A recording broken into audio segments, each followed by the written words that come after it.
An alternative take on geopolitics. Donald Trump, Vladimir Putin, and Kim Jong-un. Three of various global leaders starring in the animated satire Zapovednik.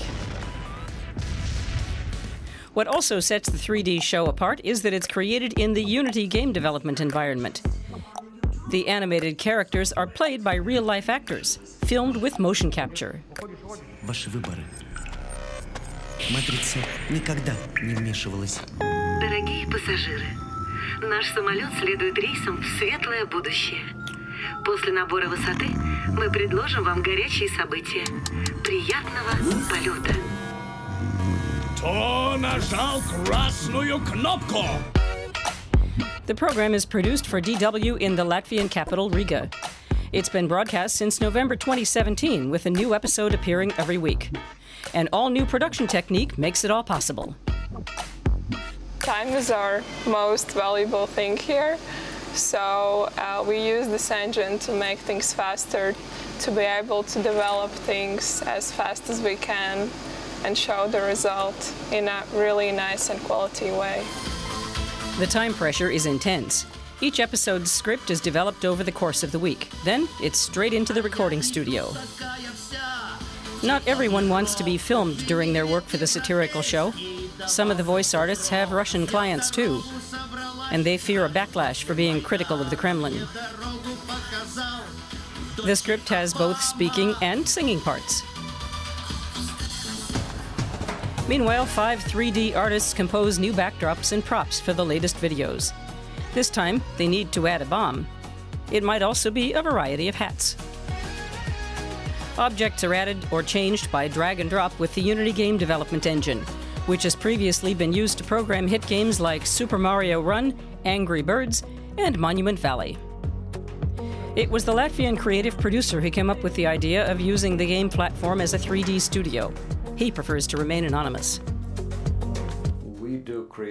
We create 12 minutes of 3D content every week. Without Unity, it would be impossible, even for a big studio. The developers of Zapovednik also draw inspiration from well-known music videos and movies. Here, Vladimir Putin raps along the coast in similar style to Despacito. And the Terminator seems to have had a Russian grandmother.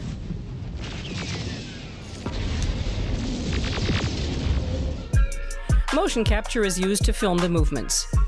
This special suit has 42 markers to capture all the actors' movements and gestures. 24 cameras are used to create a full 3D picture. That makes it possible to reposition the resulting figures later. It's an unusual challenge for the actors. It's hugely different from being on stage in the theatre. You put on the suits and I become one with the role. For example, with Trump, putting on a really rough voice. Hey, you. I make myself larger, my body more massive. So basically, this is the pure art of acting.